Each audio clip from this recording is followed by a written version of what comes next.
Hi guys, welcome back to my YouTube channel. ನನ್ನ voice ಸ್ವಲ್ಪ change ಆಗಿದೆ ಯಾಕಂದರೆ ನನಗೆ ಹುಷಾರಿಲ್ಲ ಜಾಸ್ತಿ ಹುಷಾರಿಲ್ಲ, ಸ್ವಲ್ಪ ಹುಷಾರಿಲ್ಲ. ಯಾಕಂದರೆ ವೆದರ್ ಚೇಂಜ್ ಆಗಿದೆ ಅಲ್ಲ, ಹೊರಗಡೆ ಚಳಿ ಜಾಸ್ತಿ ಆಗಿದೆ, ಅದಕ್ಕೆ ನೆಗಡಿ ಆಗಿದೆ ಸ್ವಲ್ಪ. ಸೊ ನಾವು ಇಂಡಿಯಾಲಿ ಇರುವಾಗಲೇ ಯು ಎಸ್ಗೂ ಬರೋಕ್ಕೂ ಮುಂಚೆನೇ ತುಂಬ ಖರ್ಚುಗಳಿರುತ್ತೆ. ಅದು ನಮಗೆ ಎಕ್ಸಾಮ್ಸ್ ಬರೆಯೋದಕ್ಕೆ ಫೀ ಆಗಿರ್ಬೋದು, ಅದಾದಮೇಲೆ ಕನ್ಸಲ್ಟೆನ್ಸಿ ಫೀ ಆಗಿರ್ಬೋದು, ಆಮೇಲೆ ನಾವು ಲೋನ್ ತೊಗೊತೀವಂದರೆ ಲೋನಿಗೆ ಪ್ರೊಸೆಸಿಂಗ್ ಮಾಡೋದಕ್ಕೆ ಫೀಸ್ ಇರುತ್ತೆ, ಆಮೇಲೆ ವೀಸಾ ಸ್ಲಾಟ್ ಬುಕ್ ಮಾಡೋಕ್ಕೆ, ಆಮೇಲೆ ಆ ಥರ ತುಂಬ ಇದಕ್ಕೆ ಫ್ಲೈಟ್ ಬುಕ್ ಮಾಡೋದಕ್ಕೂ ಕೂಡ, ಅಕಾಮಿಡೇಷನ್ ಬುಕ್ ಮಾಡೋದಕ್ಕೆ, ಈ ಥರ ತುಂಬ ಖರ್ಚುಗಳಿರುತ್ತೆ. ಸೊ ನಿಮ್ಗೊಂದು ಐಡಿಯಾ ಕೊಡಲಿಕ್ಕೆ ಅಂತ ಅಂದ್ಬಿಟ್ಟು ನಾನು ಎಷ್ಟು ಖರ್ಚಾಗ್ಬೋದು ಇಂಡಿಯಾಲಿರುವಾಗಲೇ ನಮಗೆ ಎಕ್ಸ್ಪೆಂಡಿಚರ್ ಅಂತ ಅಂದ್ಬಿಟ್ಟು ನೋಟ್ ಮಾಡಿದ್ದೀನಿ. ಸೊ ಅದನ್ನು ನಿಮ್ಗೆ ಇವತ್ತು ಹೇಳ್ತೀನಿ. ಫಸ್ಟ್ ಬಂದುಬಿಟ್ಟು ಪಾಸ್ಪೋರ್ಟ್. ಆಲ್ಮೋಸ್ಟ್ ಎಲ್ಲರ ಹತ್ರ ಪಾಸ್ಪೋರ್ಟ್ ಇರುತ್ತೆ, ಇಲ್ಲ ಅಂದರೆ ಅದು ಎಕ್ಸ್ಟ್ರಾ ಎಕ್ಸ್ಪೆಂಡಿಚರ್ ಕೌಂಟ್ ಆಗುತ್ತೆ ನಿಮಗೆ. ಅದಾದಮೇಲೆ ಎಕ್ಸಾಮ್ಸ್ ನೀವು ಚೂಸ್ ಮಾಡೋದಕ್ಕೂ ಮುಂಚೆ ಯಾವ ಎಕ್ಸಾಮ್ ಬರಿಬೇಕಂತ, ನಿಮ್ಮ ಕೋರ್ಸಿಗೆ ನೀವು ಹೋಗ್ಬೇಕಂತ ಅಂದ್ಕೊಂಡಿರೋ ಕೆಲವೊಂದು ಕಾಲೇಜಸಲ್ಲಿ ಯಾವ ಎಕ್ಸಾಮ್ನ ಆಕ್ಸೆಪ್ಟ್ ಮಾಡ್ತಾರೆ ಅದ್ರ ಮೇಲೆ ಬರೀರಿ. ನಾನು ಇದನ್ನು ಪ್ರತಿ ಸರಿ ಹೇಳ್ತಾ ಇರ್ತೀನಿ, ಯಾಕಂದರೆ ನನ್ನ GRE ಎಕ್ಸಾಮ್ ಬೇಕಾಗಲಿಲ್ಲ ನನ್ನ ಕೋರ್ಸಿಗೆ. ನನ್ನ ಪ್ರೀವಿಯಸ್ ಕನ್ಸಲ್ಟೆನ್ಸಿ ಅವ್ರು ಬರೀರಿ ಅಂತ ಅಂದ್ಬಿಟ್ಟು ಆಲ್ರೆಡಿ ಪ್ರಿಪೇರ್ ಆಗಕ್ಕೆ ಶುರು ಆಗಿದೆ. Then I realise that I don't need GRE exam ಅಂತ. ಯಾಕೆ ಹೇಳ್ತಿದ್ದೇನೆ ಅಂದರೆ ಇಟ್ಸ್ ವೆರಿ ಎಕ್ಸ್ಪೆನ್ಸಿವ್. ಅದಕ್ಕೇನೆ ಫಸ್ಟ್ ಎಕ್ಸಾಮ್ ಬಂದು GRE ಎಕ್ಸಾಮ್. GRE 22,550 rupees ಆಗುತ್ತೆ ಒಂದು ಸರಿ ಎಕ್ಸಾಮ್ ಬರೆಯೋದಕ್ಕೆ ಅಂತ ಅಂದ್ಬಿಟ್ಟು. ಅದು ಆಪ್ಷನಲ್ ಇದೆ ಎಷ್ಟೊಂದು ಯೂನಿವರ್ಸಿಟೀಸ್ಗೆ ಇವಾಗ, ಸೊ ಚೆಕ್ ಮಾಡಿಕೊಂಡು GRE ಬರೀರಿ. ಆಮೇಲೆ ಡಿಯೋಲಿಂಗೋ ಬರುತ್ತೆ, ಡಿಯೋಲಿಂಗೋ 5,000 ಬರುತ್ತೆ. ಆಲ್ಮೋಸ್ಟ್ ಎಲ್ಲ ಯೂನಿವರ್ಸಿಟೀಸು ಡಿಯೋಲಿಂಗೋನ ಆಕ್ಸೆಪ್ಟ್ ಮಾಡುತ್ತೆ. ಡಿಯೋಲಿಂಗೋ ಬಂದು ಇಂಗ್ಲೀಷ್ ಪ್ರಾವಿಷನ್ಸಿ ಎಕ್ಸಾಮ್ ಅಂತ ಬರುತ್ತೆ ಅಲ್ಲ, ಅದರಲ್ಲಿ ಡಿಯೋಲಿಂಗೋ, ಐಲೆಟ್ಸು, ಟೋಫೆಲ್ ಈ ಥರ ಮೂರು ಈಗ ಜಾಸ್ತಿ ಬರೀತಿರೋ ಎಕ್ಸಾಮ್ಸಲ್ಲಿ ಆ ಮೂರು ಬರುತ್ತೆ. ನೀವು ಡಿಯೋಲಿಂಗೋ ಚೂಸ್ ಮಾಡಿದರೆ 5,000 ಬರುತ್ತೆ ನಿಮಗೆ. ಒಂದು ಯೂನಿವರ್ಸಿಟೀಸಲ್ಲಿ ಕಂಡೀಷ್ನಲ್ ಆಗಿ ಅಡ್ಮಿಟ್ ಕೊಡ್ತಾರೆ ಡಿಯೋಲಿಂಗೋ ಏನಾದರೂ ಬರೆದ್ರೆ. ಅಂದರೆ ಒಂದು AMAP ಅಂತ ಇರುತ್ತೆ, ಕಂಡೀಷ್ನಲ್ ಅಡ್ವಾನ್ಸ್ಡ್ ಆಕ್ಸಿಲರೇಟೆಡ್ ಪ್ರೋಗ್ರಾಮ್ ಅಂತ ಅಂದ್ಬಿಟ್ಟು ನೀವು ತೊಗೊಳ್ಬೇಕಾಗತ್ತೆ. ಇನ್ ಕೇಸ್ ಡಿಯೋಲಿಂಗೋ ಬರೆದ್ರೆ ಅಥವಾ ಡಿಯೋಲಿಂಗೋ ಅಲ್ಲಿ ಕಮ್ಮಿ ಬರೆದ್ರೆ ಅಂತ ಅಂದ್ಬಿಟ್ಟು ಕೆಲವೊಂದು ಯೂನಿವರ್ಸಿಟೀಸಲ್ಲಿ ಮಾತ್ರ. ಬಟ್ ನಾನು ಅಪ್ಲೈ ಮಾಡಿರೋ ಯಾವ ಯೂನಿವರ್ಸಿಟೀಸಲ್ಲೂ ಆ ಥರ ಇರಲಿಲ್ಲ. But don't worry, if you have like in your university if they mention that they accept Duolingo, just go with the Duolingo. ಅದೇ ಬೆಸ್ಟ್ ಅಂತ ಅನಿಸುತ್ತೆ ನನಗೆ. ಆಮೇಲೆ ಐಲೆಟ್ಸ್ ಇದೆ ಅಲ್ಲ, ಐಲೆಟ್ಸ್ ಬರೆದ್ರೆ ನಿಮಗೆ 17,000 ಬೀಳುತ್ತೆ ಐಲೆಟ್ಸ್ ಎಕ್ಸಾಮ್ ಬರೆಯೋದಕ್ಕೆ. ಆ್ಯಂಡ್ ಟೋಫೆಲ್ ಎಕ್ಸಾಮ್ ಬರೆಯೋದಕ್ಕೆ 16,900 INR ಬೀಳುತ್ತೆ ಟೋಫೆಲ್ ಬರೀತೀರಾ ಅಂತ ಅಂದರೆ. ಎಕ್ಸಾಮ್ಸ್ ಕೋಚಿಂಗಿಗೆ 15,000 30,000 ಆಗುತ್ತೆ. ಇದು ಆವ್ರೇಜ್ ಅಷ್ಟೇ, ಕಮ್ಮಿನೂ ಆಗ್ಬೋದು ಅಥವಾ ಜಾಸ್ತಿನೂ ಆಗ್ಬೋದು. ಆಲ್ಮೋಸ್ಟ್ ಎಲ್ಲರೂ ಇಂಗ್ಲೀಷ್ ಪ್ರೊವಿಷನ್ಸಿ ಎಕ್ಸಾಮ್ಸ್ನ ಅವರೇ ಪ್ರಿಪೇರ್ ಆಗ್ತಾರೆ. ಅದೇ GREಗೆ ಕೆಲವೊಂದು ಸರಿ ಕೋಚಿಂಗಿಗೆ ಹೋಗ್ತಾರೆ. ಡಿಪೆಂಡ್ಸ್ ಆನ್ ಯು, ನಿಮಗೆ ಹೆಂಗಿರುತ್ತೆ ಅಂತ ಅಂದ್ಬಿಟ್ಟು. ಅದಾದಮೇಲೆ ಈ ರಿಪೋರ್ಟ್ಸ್ ಬರುತ್ತೆ ಅಲ್ಲ, ನೀವು ಒನ್ಸ್ ಎಕ್ಸಾಮ್ನ ಬರೆದ್ಮೇಲೆ ನಿಮಗೆ ರಿಪೋರ್ಟ್ ಸಿಗುತ್ತೆ ಅಲ್ಲ, ಆ ರಿಪೋರ್ಟ್ನ ಪ್ರತಿಯೊಂದು ಯೂನಿವರ್ಸಿಟಿಗೂ ಕಳಿಸ್ಲಿಕ್ಕೆ ಅಂತ ನೀವು ಎಕ್ಸ್ಟ್ರಾ ಪೇ ಮಾಡಬೇಕಾಗತ್ತೆ. ಸೊ GRE ಬರೆದ್ರೆ GREನ 1 ಯೂನಿವರ್ಸಿಟೀಸ್ಗೆ ನಿಮ್ಮ GRE ರಿಪೋರ್ಟ್ನ ಕಳಿಸ್ಬೇಕಂದ್ರೆ 3,500 ಆಗುತ್ತೆ, 3,500 rupees ಆಗುತ್ತೆ. ಅದೇ ಐಲೆಟ್ಸ್ನ ಒಂದು ಯೂನಿವರ್ಸಿಟಿಗೆ ಕಳಿಸ್ತೀರಾ ಅಂತ ಅಂದರೆ ನಿಮಗೆ 250 rupees ಬೀಳುತ್ತೆ. ಇನಿಷಿಯಲಿ ಐಲೆಟ್ಸ್ನ ಬರೆದವರಿಗೆ 5 ಯೂನಿವರ್ಸಿಟೀಸ್ಗೆ ಫ್ರೀಯಾಗಿ ಅಪ್ಲೈ ಮಾಡ್ಬೋದು, ಫ್ರೀಯಾಗಿ ನಿಮ್ಮ ರಿಪೋರ್ಟ್ಸ್ನ ಕಳಿಸ್ಬೋದು, ಐಲೆಟ್ಸ್ ರಿಪೋರ್ಟ್ನ. ಇನ್ನು ಮಿಕ್ಕಿದಿರುತ್ತಲ್ಲ, ಆಫ್ಟರ್ 5 ಯೂನಿವರ್ಸಿಟೀಸ್ಗೆ ಕಳಿಸ್ಬೇಕು ಅಂದರೆ ನೀವು 250 rupees ಪರ್ ರಿಪೋರ್ಟಿಗೆ ಕೊಡಬೇಕಾಗತ್ತೆ ಐಲೆಟ್ಸ್ ಅವರಿಗೆ.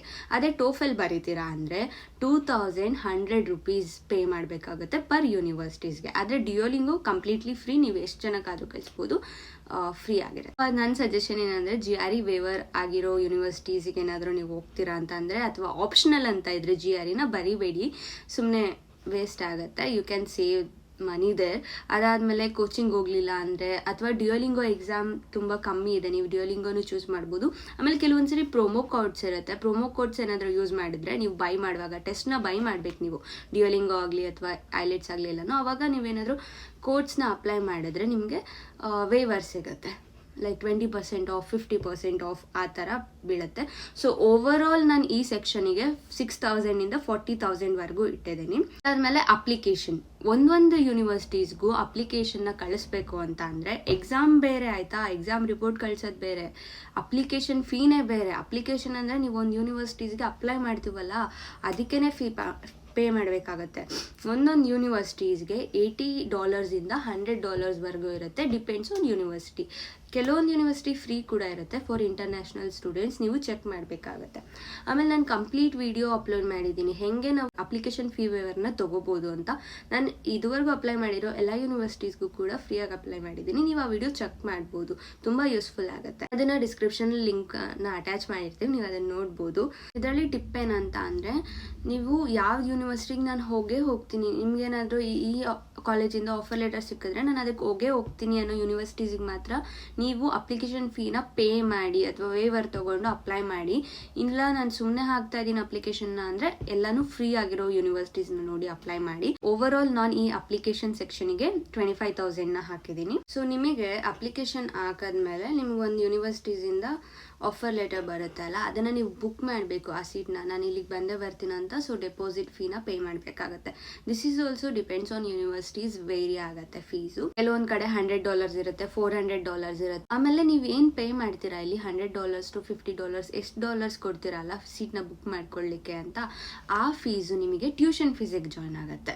ನಿಮ್ಗೆ ಏನಾದರೂ ವೀಸಾ ರಿಜೆಕ್ಟ್ ಆಯಿತು ಅಂದ್ಕೊಳ್ಳಿ, ಕಾಲೇಜಿಂದ ನಿಮ್ಗೆ ಆ ದುಡ್ಡನ್ನ ವಾಪಸ್ ಕೊಡ್ತಾರೆ. ಕೆಲವೊಂದು ಕಾಲೇಜಸಲ್ಲಿ ಕೆಲವೊಂದ್ರಲ್ಲಿ ಕೊಡಲ್ಲ, ಸೊ ನೀವು ಮುಂಚೆನೆ ಕೇಳಿ ತಿಳ್ಕೊಬೇಕಾಗತ್ತೆ. ಇದಕ್ಕೆ ನಾನು $200 ಇಡ್ತಾ ಇದ್ದೀನಿ.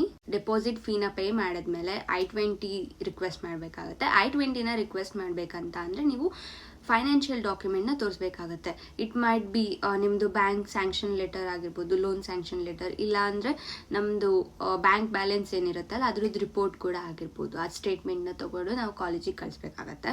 ಸೊ I-20 ಬೇಕಂತ ಅಂದರೆ ನಮಗೆ ಫೈನಾನ್ಷಿಯಲ್ ಡಾಕ್ಯುಮೆಂಟ್ ಬೇಕು ಅಂತ ಅಂದರೆ ನಮಗೆ ಲೋನ್ ಸ್ಯಾಂಕ್ಷನ್ ಆಗಿರಬೇಕು. ಲೋನ್ ಸ್ಯಾಂಕ್ಷನ್ ಆಗಿರ್ಬೇಕಂದ್ರೆ ಫಸ್ಟ್ ನಾವು ಲೋನಿಗೆ ಬ್ಯಾಂಕಿಗೆ ಹೋಗಿ ರಿಕ್ವೆಸ್ಟ್ ಮಾಡಬೇಕು. ಪ್ರತಿ ಬ್ಯಾಂಕಲ್ಲೂ ಲೋನ್ನ ಪ್ರೊಸೆಸ್ ಮಾಡೋಕ್ಕೆ ಅಂತ ಅಂದ್ಬಿಟ್ಟು 0.2% ಇಂದ 2% ವರೆಗೂ ಕೂಡ ಚಾರ್ಜ್ ಮಾಡ್ತಾರೆ, ಡಿಪೆಂಡ್ಸ್ ಆನ್ ದಿ ಬ್ಯಾಂಕ್. ನನಗೆ IOBಯಲ್ಲಿ ಇದನ್ನ ಯಾವಾಗ ಕಟ್ ಮಾಡ್ಕೊಂಡ್ರು ಈ ಚಾರ್ಜ್ನ ಅಂತ ಅಂದರೆ, ನನ್ಗೆ ಒನ್ಸ್ ಲೋನ್ ಡಿಸ್ಪರ್ಸ್ ಆಯ್ತಲ್ವಾ ಅಮೌಂಟು, ಅದರಲ್ಲೇ ಕಟ್ ಮಾಡ್ಕೊಂಡ್ರು ನನಗೆ.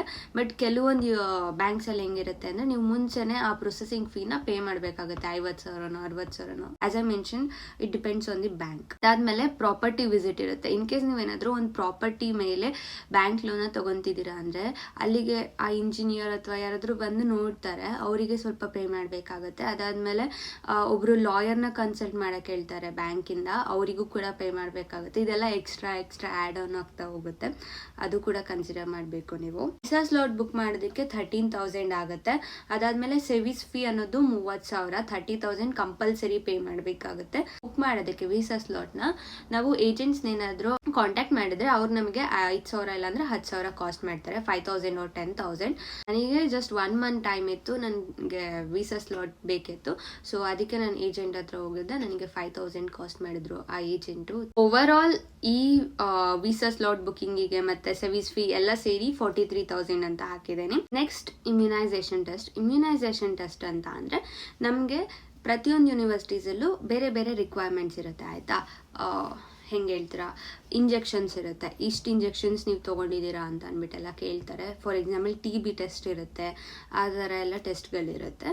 ಸೊ ಡಿಪೆಂಡ್ಸ್ ಆನ್ ಯೂನಿವರ್ಸಿಟೀಸ್, ಅವ್ರು ನಿಮಗೆ ಒಂದು ಕೊಡ್ತಾರೆ, ಅದನ್ನೆಲ್ಲ ಡಾಕ್ಟರ್ ಹತ್ರ ಹೋಗ್ಬಿಟ್ಟು ನೀವು ಟೆಸ್ಟ್ ಮಾಡಿಸ್ಬೇಕಾಗತ್ತೆ. ಇನ್ ಕೇಸ್ ನಿಮ್ಮ ಹತ್ರ ಏನಾದರೂ ನಾವು ಹುಟ್ಟಿದಾಗ ಯಾವ್ಯಾವ ಇಂಜೆಕ್ಷನ್ ಹಾಕ್ಸಿರ್ತಾರೆ ಅಂದ್ಬಿಟ್ಟು ಇರುತ್ತೆ ಅಲ್ಲ, ಒಂದು ಚಿಕ್ಕ ಕಾರ್ಡು, ಅದು ಅದಾದ್ಮೇಲೆ ಸ್ಕೂಲಿಗೆ ಬಂದೆಲ್ಲ ಇಂಜೆಕ್ಷನ್ ಹಾಕ್ಸ್ತಿದ್ರಲ್ಲ, ಲೈಕ್ 10th ಅಲ್ಲಿರುವಾಗ 7th ಅಲ್ಲಿರುವಾಗ, ಅದು ಎಲ್ಲನೂ ಕೂಡ ಡಾಕ್ಟರ್ ಹತ್ರ ತೊಗೊಂಡೋದ್ರೆ ಅವರು ನಮಗೆ ಬರ್ತ್ ಕೊಡ್ತಾರೆ. ಡಾಕ್ಟರ್ನ ಕನ್ಸಲ್ಟ್ ಮಾಡಲಿಕ್ಕೆ ಫೀ ಇಸ್ಕೊತಾರೆ, ವಿಸಿಟ್ ಫೀಸು. ಇನ್ ಕೇಸ್ ಏನಾದ್ರು ನಮಗೆ ಟೆಸ್ಟ್ ಮಾಡಬೇಕಲ್ಲ, TB ಟೆಸ್ಟ್ ಎಲ್ಲ, ಅದಕ್ಕೆ ಕೂಡ ಫೀಸ್ ಇಸ್ಕೊತಾರೆ. ಆಮೇಲೆ ನಿಮ್ಗೇನಾದರೂ ಕೆಲವೊಂದು ಇಂಜೆಕ್ಷನ್ಸು ಮಿಸ್ ಆಗಿದ್ರೆ ಅದನ್ನು ಮತ್ತೆ ತೆಗೆಸ್ಕೊಬೇಕಾಗತ್ತೆ, ಅಂದರೆ ಕೊಡಿಸ್ಕೊಬೇಕಾಗುತ್ತೆ ಆ ಇಂಜೆಕ್ಷನ್ನ. ಸೊ ಅದಕ್ಕೂ ಕೂಡ ಪ್ರೈಸ್ ಆಗುತ್ತೆ.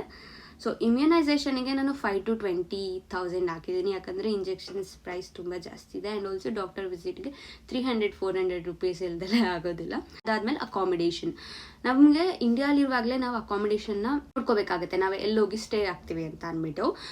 I do another video on accommodation, ನಮ್ಗೆ ಹೆಂಗೆ ಅಕಾಮಿಡೇಷನ್ ತೊಗೊಳ್ಳೋದು ಅಂತ ಎಲ್ಲನೂ ಕೂಡ. ಅಕಾಮಿಡೇಷನಿಗೆ ನಮಗೆ ಅಡ್ವಾನ್ಸ್ ಪೇ ಮಾಡಬೇಕಾಗುತ್ತೆ. ಆಮೇಲೆ ನಾವು ಲೀಸ್ಗೆ ಸೈನ್ ಆಗಿಬಿಟ್ಟು ಕನ್ಫರ್ಮ್ ಮಾಡಬೇಕಾಗುತ್ತೆ, ನಾವು ಅಲ್ಲಿಗೆ ಬರ್ತೀವಿ, ನಾವು ಅಲ್ಲಿ ಸ್ಟೇ ಆಗ್ತೀವಿ ಅಂತ. ಸೊ ಆಲ್ಮೋಸ್ಟ್ ಎಲ್ಲದರಲ್ಲೂ ಹೆಂಗಿರುತ್ತೆ ಅಂದರೆ, ಫಸ್ಟ್ ಮಂತು ಇಲ್ಲಾಂದರೆ ಲಾಸ್ಟ್ 2 months, ಇಲ್ಲಾಂದರೆ ಬೋತ್ ಮಂತ್ಸ್, ಅಂದರೆ ಫಸ್ಟ್ ಮತ್ತು ಲಾಸ್ಟ್ ಮಂತ್ ಎರಡರದ್ದು ಕೂಡ ಅವರು ಡೆಪಾಸಿಟ್ ಕೊಡಿ ಅಂತ ಹೇಳ್ತಾರೆ. ಇದು ಆವ್ರೇಜ್ ಆಗಿ $1,000 ತೊಗೊಂಡಿದ್ದೀನಿ. ಕೂಡ ಡಿಪೆಂಡ್ಸ್ ಆನ್ ದಿ ಸಿಟಿ ನೀವು ಎಲ್ಲಿ ಹೋಗ್ತಿದ್ದೀರಾ ಅಂತ. ಸೊ $2,000 ನೀವು ಪೇ ಮಾಡಬೇಕಾಗತ್ತೆ ಮನೆಗೆ, ಐ ಮೀನ್ ಓನರಿಗೆ, ಇಂಡಿಯಾಲಿರುವಾಗ್ಲೇ. ಇನ್ ಕೇಸ್ ನೀವೇನಾದರೂ ರೂಮ್ನ ಶೇರ್ ಮಾಡ್ತಿದ್ದೀರಾ 2 ಜೊತೆ 3 ಜನ ಜೊತೆ ಅಂತ ಎಲ್ಲ ಆದರೆ ನಿಮಗೆ $600 ಇಲ್ಲ ಅಂದರೆ $700 ಬೀಳುತ್ತೆ. ದಟ್ ಈಸ್ ಲೈಕ್ 50,000 ಇಲ್ಲ ಅಂದರೆ 60,000. ಇನ್ ಕೇಸ್ ನೀವೇನಾದ್ರು ಸಿಂಗಲ್ ರೂಮಲ್ಲಿದ್ದೀರಾ, ಸಿಟಿಯಲ್ಲಿದ್ದೀರಾ, ಲೈಕ್ ಬಾಸ್ಟನಲ್ಲಿದ್ದೀರಾ ಅಂತ ಅಂದರೆ 1.5 ಲಕ್ಷ 2 ಲಕ್ಷವರೆಗೂ ಕೊಡಬೇಕಾಗತ್ತೆ ಅವ್ರು ಜಾಸ್ತಿ ಕೇಳಿದ್ರೆ. ಆಮೇಲೆ ಬ್ರೋಕರ್ನ ಏನಾದರೂ ಹೈರ್ ಮಾಡಿದರೆ ಬ್ರೋಕರಿಗೆ ಕೂಡ ಫೀ ಪೇ ಮಾಡಬೇಕಾಗುತ್ತೆ. ಬ್ರೋಕರಿಗೆ 10% ಇರುತ್ತೆ, ಕೆಲವೊಂದು ಸರಿ 50% ಕೂಡ 15% ಕೂಡ ಇರುತ್ತೆ. ಸೊ ಫ್ಲೈಟ್ ಟಿಕೆಟ್ಸು ನಮಗೆ ಡಿಪೆಂಡ್ಸ್ ಆನ್ ದಿ ಸೀಸನ್, ಯಾವ ಸೀಸನ್ ಮೇಲೆ ಹೋಗ್ತಾ ಇದ್ದೀವಿ, ಅದಾದಮೇಲೆ ಏರ್ಲೈನ್ಸ್ ಯಾವುದು ಅನ್ನೋದ್ರ ಮೇಲೆ ಪ್ರೈಸ್ ಡಿಪೆಂಡ್ಸ್ ಆಗುತ್ತೆ. ಸೀಸನಲ್ಲಿ ನಾವು ಆಲ್ಮೋಸ್ಟ್ ಆಗಸ್ಟ್ ಇಲ್ಲ ಜಾನಲ್ಲೇ ಹೋಗ್ತೀವಿ. ಆಗಸ್ಟಲ್ಲೂ ಸ್ಟೂಡೆಂಟ್ಸ್ ಜಾಸ್ತಿ ಇರ್ತಾರೆ, ಜಾನಲ್ಲೂ ಜಾಸ್ತಿ ಇರ್ತಾರೆ. ಸೊ ಪ್ರೈಸ್ ಆಲ್ಮೋಸ್ಟ್ ಹೆವಿನೇ ಇರುತ್ತೆ. ಎಲ್ಲರೂ ಹೇಳ್ತಾರೆ ನೀವು ತುಂಬ ಮುಂಚೆನೇ ಬುಕ್ ಮಾಡ್ಕೊಳ್ಳಿ, 3 ಮಂತ್ಸ್ 2 ಮಂತ್ಸ್ ಮುಂಚೆ ನಿಮ್ಗೆ ಕಮ್ಮಿ ಇರುತ್ತೆ ಅಂತ. ಹೌದು, ಮುಂಚೆನೇ ಮಾಡಿದ್ರೆ ಕಮ್ಮಿ ಇರುತ್ತೆ. ಬಟ್ ಪ್ರಾಬ್ಲಮ್ ಈಸ್ ನಮಗೆ ಎಲ್ಲ ವೀಸಾ ಸ್ಲಾಟ್ ಸಿಗೋದು ಲೇಟ್ ಆಗುತ್ತೆ. ಈಗ ನನ್ನ ಕೇಸಲ್ಲೇ 1 ಮಂತ್ ಮುಂಚೆ ವೀಸಾ ಸ್ಲಾಟ್ ಸಿಕ್ಕಿದ್ದು, ನಮಗೆ ಗೊತ್ತಿರಲ್ಲ ವೀಸಾ ಸಿಗುತ್ತಾ ಇಲ್ವಾ ಅಂತ ಅಂದ್ಬಿಟ್ಟು. ಸೊ ನನ್ನ ಟಿಪ್ ಏನಂತ ಅಂದರೆ, ನೀವು ಒನ್ಸ್ ನಿಮಗೆ ಕಾಲೇಜಲ್ಲಿ ಯಾವಾಗ ಶುರು ಆಗುತ್ತೆ ಸ್ಟಾರ್ಟಿಂಗ್ ಡೇಟ್ ಅಂತ ಗೊತ್ತಾದ ತಕ್ಷಣ ನೀವು ಬುಕ್ ಮಾಡ್ಕೊಂಬಿಡಿ ಫ್ಲೈಟ್ನ. ಬಟ್ ಬುಕ್ ಮಾಡುವಾಗ ಚೆಕ್ ಮಾಡಿ ಫ್ರೀ ಕ್ಯಾನ್ಸಲೇಷನ್ ಇದೆಯಾ ಅಥವಾ ಚೇಂಜ್ ಮಾಡ್ಕೊಬೋದಾ ಫ್ರೀ ಆಗಿ ಅಂತ ಅಂದ್ಬಿಟ್ಟು. ಆ ಥರ ಆಪ್ಷನ್ ಇದ್ದರೆ ಆರಾಮ್ಸೆ ಬುಕ್ ಮಾಡ್ಕೊಬೋದು. ನಾನು ಕೂಡ 1 ಮಂತ್ ಮುಂಚೆನೇ ಬುಕ್ ಮಾಡಿದ್ದೆ. ನನಗೆ ವೀಸಾ ಸಿಗೋಕ್ಕೂ ಮುಂಚೆನೇ ಬುಕ್ ಮಾಡಿದ್ದೆ. ಅಂದರೂ ನನಗೆ 1,04,000 ಏನೋ ಆಯಿತು. ಸೊ ಡಿಪೆಂಡ್ಸ್ ಆನ್ ನಮ್ಮ ಸೀಸನು ಮತ್ತು ನಾವು ಹೆಂಗೆ ಹೋಗ್ತೀವಿ ಅನ್ನೋದ್ರ ಮೇಲೆ ಡಿಪೆಂಡ್ ಆಗುತ್ತೆ, ಯಾವ ಸಿಟಿಗೆ ಹೋಗ್ತೀವಿ ಅನ್ನೋದು ಡಿಪೆಂಡ್ ಆಗುತ್ತೆ. ಬೇಗ ಬುಕ್ ಮಾಡಿಕೊಂಡ್ರೆ ನಿಮಗೆ ಕೂಡ ಒಳ್ಳೆಯದು. ಆಮೇಲೆ ನೀವೇನಾದರೂ ಎಕ್ಸ್ಟ್ರಾ ಲಗೇಜ್ ಬೈ ಮಾಡ್ತಿದ್ದೀರಾ ಅಂದರೆ ಅದಕ್ಕೂ ಕೂಡ ಎಕ್ಸ್ಟ್ರಾ ಫೀಸ್ ಕಾಸ್ಟ್ ಮಾಡ್ತಾರೆ ಪರ್ kg. ಇನ್ ಕೇಸ್ ನೀವೇನಾದರೂ ಎಕ್ಸ್ಟ್ರಾ ಬೈ ಮಾಡ್ತಿದ್ದೀರಾ ಬ್ಯಾಗಿಗೆ ಎಲ್ಲನೂ ಅಂದರೆ ಮನೆಯಲ್ಲೇ ಬೈ ಮಾಡಿ. ಐ ಮೀನ್ ಏರ್ಪೋರ್ಟ್ಗೆ ಹೋಗೋಕ್ಕೂ ಮುಂಚೆನೇ ಬೈ ಮಾಡಿ ಆನ್ಲೈನಲ್ಲಿ ಅವ್ರ ವೆಬ್ಸೈಟಲ್ಲಿ. ಇಲ್ಲ ಅಂದರೆ ನೀವು ಏರ್ಪೋರ್ಟ್ಗೆ ಹೋಗಿ ನೀವು ಇದು ಮಾಡ್ತೀರಾ ಅಂದರೆ ಜಾಸ್ತಿ ಆಗುತ್ತೆ. ಅದಾದಮೇಲೆ ನಿಮಗೆ ಪ್ರೊಮೋ ಕೋಡ್ಸ್ ಇರುತ್ತೆ, ಸ್ಟೂಡೆಂಟ್ ಡಿಸ್ಕೌಂಟ್ಸ್ ಇರುತ್ತೆ ಏರ್ಲೈನ್ಸಲ್ಲಿ. ನಿಮ್ಮದು I-20ನ ಅವರಿಗೆ ಲೈಕ್ ಅಪ್ಲೋಡ್ ಮಾಡಿದ್ರೆ ಅಥವಾ ಸೆಂಡ್ ಮಾಡಿದ್ರೆ ನಿಮಗೆ ಡಿಸ್ಕೌಂಟ್ನ ಕೊಡ್ತಾರೆ. ಅದೆಲ್ಲನೂ ಕೂಡ ಯೂಸ್ ಮಾಡ್ಕೊಳ್ಳಿ. ನೆಕ್ಸ್ಟ್ ಶಾಪಿಂಗ್ ನಾವು ಬ್ಯಾಗಿಗೆ ಖರ್ಚಾಗ್ಬಿಡುತ್ತೆ. 13,000 to 20,000 ಸೂಟ್ ಕೇಸ್ ಇರುತ್ತೆ ಅಲ್ಲ, ನಮ್ಮ carry on bag, check in bag, ಆಮೇಲೆ ಬ್ಯಾಕ್ ಪ್ಯಾಕ್ಸ್ ಆ ಥರದಕ್ಕೇ ಹೋಗುತ್ತೆ. ಅದಾದಮೇಲೆ ಒಂದು 40,000 to 50,000 ಅಂತ ಹಾಕಿದ್ದೀನಿ ನಾನು. ಅದು ನಿಮ್ಮ ಮೇಲೆ ಡಿಪೆಂಡ್ ಆಗುತ್ತೆ ನೀವು ಎಷ್ಟು ಶಾಪ್ ಮಾಡ್ತೀರಾ ಅನ್ನೋದ್ರ ಮೇಲೆ. ಇಷ್ಟೇ ಅಲ್ದಲೇ ನಮಗೆ ಟ್ರಾವೆಲ್ ಕಾಸ್ಟ್ ಆಗುತ್ತೆ. ಇವಾಗ ನೀವು ವೀಸಾಗೆ ಬೇರೆ ಕಡೆ ಬಿದ್ದಿದೆ ಅಂದರೆ ಮುಂಬೈಗೆ ನೀವು ಫ್ಲೈಟ್ ಬುಕ್ ಮಾಡ್ಕೊಂಡು ಹೋಗ್ಬೇಕಾಗುತ್ತೆ, ಅಥವಾ ಅಲ್ಲಿ 1 ಡೇ ಸ್ಟೇ ಆಗ್ತಿದ್ದೀರಾ 2 ಡೇ ಸ್ಟೇ ಆಗ್ತಿದ್ದೀರಾ ಅಂದರೆ ಅಲ್ಲಿಗೆ ಎಕ್ಸ್ಟ್ರಾ ಖರ್ಚಾಗುತ್ತೆ. ಆಮೇಲೆ ಕನ್ವರ್ಷನ್ ಫೀಸ್, ನೀವೇನಾದರೂ ಯೂನಿವರ್ಸಿಟೀಸ್ಗೆ ಪೇ ಮಾಡಬೇಕು ಫೀಸ್ನ ಇಂಡಿಯಾಲಿ ಇರುವಾಗಲೇ ಅಂದರೆ. ಈಗ ನನ್ನ ಕೇಸಲ್ಲಿ ನಾನು ಹೆಲ್ತ್ ಇನ್ಶೂರೆನ್ಸ್ನ ಪೇ ಮಾಡಬೇಕಿತ್ತು US ಬರೋಕ್ಕೋ ಮುಂಚೆನೇ. 4.5 lakhs ಏನೋ ಇತ್ತು ಅನ್ಸುತ್ತೆ ಅದು. ಸೊ ಅಲ್ಲಿಗೂ ಕೂಡ ಕನ್ವರ್ಷನ್ ರೇಟ್ ಎಲ್ಲನೂ ಕೂಡ ವಿಚಾರಿಸ್ಕೊಳ್ಳಿ. ಆಮೇಲೆ ನೀವು ಲೋನ್ನ ತೊಗೊತೀರಲ್ಲ ಅಲ್ಲಿ ಬ್ಯಾಂಕ್ಸಲ್ಲಿ ಕೇಳಿ, ಯಾಕಂದರೆ ಬ್ಯಾಂಕ್ಸಲ್ಲಿ ರೂಲ್ ಇದೆ ಎಷ್ಟೊಂದು ಬ್ಯಾಂಕ್ಸಲ್ಲಿ, ಅವ್ರ ಮೂಲಕನೇ ನೀವು ಟ್ಯೂಷನ್ ಫೀನ ಪೇ ಮಾಡಬೇಕಂತ. ಆದರೆ ನಾನು ಅಬ್ಸರ್ವ್ ಮಾಡ್ದಂಗೆ ಫಾರ್ ಎಕ್ಸಾಂಪಲ್ ICICI ಬ್ಯಾಂಕ್ ಇದೆಯಲ್ಲ, ಅಲ್ಲಿ ಕನ್ವರ್ಷನ್ ರೇಟ್ ತುಂಬ ಜಾಸ್ತಿ ತೊಗೊತಿದ್ದಾರೆ. ಬಟ್ ನನಗೆ IOBಯಲ್ಲಿ ತುಂಬ ಕಮ್ಮಿ ತೊಗೊತಿದ್ದಾರೆ. ಸೊ ಕೇಳಿ ಎಷ್ಟು ವೇರಿ ಮಾಡ್ತಾರೆ ಅವರು ಕನ್ವರ್ಷನ್ ರೇಟ್ ಅಂತ. ಆಮೇಲೆ ನೋಡ್ಕೊಳ್ಳೋಣ ಬಿಡಿ ಅಂದರೆ ಬಿಡಬೇಡಿ, ಯಾಕಂದರೆ ತುಂಬ ಎಕ್ಸ್ಟ್ರಾ ಖರ್ಚಾಗುತ್ತೆ. ನೀವು 2 ವರ್ಷ ನೀವು ಕನ್ವರ್ಷನ್ ಫೀಸು, ಟ್ಯಾಕ್ಸು, ಅದು ಇದು ಅಂತೆಲ್ಲ ಎಕ್ಸ್ಟ್ರಾ ಇಸ್ಕೊತಾರೆ. ಸೊ ನೀವು ಬ್ಯಾಂಕಿಗೆ ಹೋದಾಗ ಅದನ್ನೆಲ್ಲ ಕ್ಲೀನಾಗಿ ವಿಚಾರಿಸ್ಕೊಳ್ಳಿ. ಸಾರಿ, ನಾನು ಇದನ್ನು ಲೋನ್ ಅಂದರೆ ಬ್ಯಾಂಕಲ್ಲಿ ಲೋನ್ ಹೆಂಗೆ ತೊಗೊಳ್ಳೋದು ಅನ್ನೋ ವಿಡಿಯೋ ಅಲ್ಲಿ ಹೇಳಬೇಕಿತ್ತು, ಬಟ್ ನಾನು ಇದನ್ನು ಮಿಸ್ ಮಾಡಿದ್ದೀನಿ. ಆಮೇಲೆ ನಿಮ್ಗೆ ಇನ್ನೂ ಎಕ್ಸ್ಟ್ರಾ ಇನ್ಫಾರ್ಮೇಷನ್ ಬೇಕು ಬ್ಯಾಂಕ್ ಲೋನ್ ಬಗ್ಗೆ ಅಂತ ಅಂದರೆ ಎಗೇನ್ ಆ ವಿಡಿಯೋನ ಅಟ್ಯಾಚ್ ಮಾಡ್ತೀನಿ ಡಿಸ್ಕ್ರಿಪ್ಷನಲ್ಲಿ, ನೀವು ಹೋಗಿ ನೋಡ್ಬೋದು. ನೀವು US ಬರಬೇಕಾದ್ರೆ ಸ್ವಲ್ಪ ಡಾಲರ್ಸ್ನ ತೊಗೊಂಬರ್ಬೇಕಾಗತ್ತೆ. $500 ಇಲ್ಲ ಒಂದು $300 ಕನ್ವರ್ಟ್ ಮಾಡಿಸ್ಕೊಂಡು. ನೀವೇನಾದರೂ ಕನ್ವರ್ಟ್ ಮಾಡಿಸ್ತಿದ್ದೀರಾ ಅಂದರೆ ಏರ್ಪೋರ್ಟಿಗೆ ಬಂದು ಮಾಡಿಸ್ಬೇಡಿ, ಏರ್ಪೋರ್ಟಿಂದ ಹೊರಗಡೆನೇ ಮಾಡ್ತಾರೆ ಅಂತ. ಎಲ್ಲಿ ಕನ್ವರ್ಷನ್ ಮಾಡಿಕೊಡ್ತಾರಲ್ಲ ಅವ್ರ ಹತ್ರ ಹೋಗಿ ಕನ್ವರ್ಟ್ ಮಾಡಿಸಿ, ಯಾಕಂದರೆ ಏರ್ಪೋರ್ಟಲ್ಲಿ ತುಂಬ ಜಾಸ್ತಿ ಇತ್ತು. ಆ ಎಕ್ಸ್ಟ್ರಾ ಖರ್ಚಿಗೆ ಒಂದು 30,000 ಅಂತ ಆ್ಯಡ್ ಮಾಡಿದ್ದೀನಿ. ಇಷ್ಟು ನಮಗೆ ಟೋಟಲ್ ಎಕ್ಸ್ಪೆಂಡಿಚರ್. ಐ ಹೋಪ್ ನಿಮಗೆ ಈ ವಿಡಿಯೋ ಯೂಸ್ಫುಲ್ ಆಗಿದೆ ಅಂತ. ಈ ವಿಡಿಯೋನ ಲೈಕ್ ಮಾಡಿ, ಶೇರ್ ಮಾಡಿ, ಸಬ್ಸ್ಕ್ರೈಬ್ ಮಾಡಿ ನನ್ನ ಚಾನಲಿಗೆ. ಆ್ಯಂಡ್ ನಿಮಗೇನಾದರೂ ಡೌಟ್ಸ್ ಇದ್ದರೆ ಕಮೆಂಟಲ್ಲಿ ತಿಳಿಸಿ. And also you can contact me via Instagram or LinkedIn. ನಾನು ನಿಮಗೆ ಅಲ್ಲಿ ಕೂಡ ರಿಪ್ಲೈ ಮಾಡ್ತೀನಿ. ನೆಕ್ಸ್ಟ್ ವಿಡಿಯೋ ಅಲ್ಲಿ ಸಿಗೋಣ. ಅಲ್ಲಿವರೆಗೂ ಬಾಯ್.